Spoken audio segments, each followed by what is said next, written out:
জয় শ্রীরাম বলে সরকারকে নতুন সরকারকে নিয়ে এলাম। দিদি 15 বছর ছিল, দিদির কাজে খারাপ দেখে আমরা দিদিকে পাল্টে দিলাম। আজকে দিদির জন্য আমরা যে গরু বাছর পালন করছি আমরা বিকতে পারছি না মুসলিম ভাইদের কাছে, যার কারণে আমাদের এই সরকারকেও আবার কি পাল্টাতে হবে। শুভেন্দু বাবুর কাছে অনুরোধ, আপনি অন্তত একটাবার মুখে বলুন এই কুরবানি কটা দিন অন্তত মুসলিম ভাইদেরকে আমাদের গরুগুলো বিক্রি করার জন্য পারমিশন দেন। শুভেন্দুদের কাছে এটাই অনুরোধ করি, কারণ আমরা জয় শ্রীরাম বলে আমরা এই সরকারকে নিয়ে এসেছি। আজকে কি আমরা মরবো?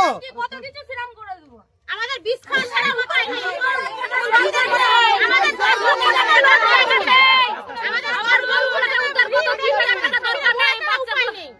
শুভেন্দু বাবুর কাছে অনুরোধ করে বলছি, আমরা তাহলে সবাইকে বিষ দিয়ে দিই, আমরা বিষ খেয়ে মরে যাবো। দিলে বিজেপি সরকার খুশি হবে। আমরা ভালোই আসামি করে সরকারকে জয় শ্রীরাম করে নিয়ে এলাম, আমাদের এত বড় ক্ষতি। বিষ দাও, আমাদের বাচ্চাদেরকেও খাইয়ে দেবো, আমরাও খেয়ে মরে যাবো। দিলে বিজেপি সরকার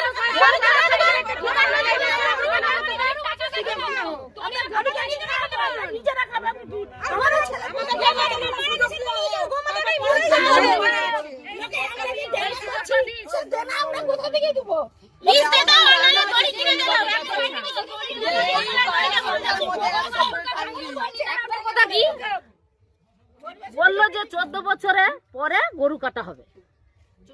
ঠিক আছে, আইন ঠিক, আইন সকল কাছে সমান। 14 বছর পরে গরু কাটা হবে, 14 বছর পরে মাকেও কাটা হোক। ঠিকই তো বলছে, গোমাতা তো মা।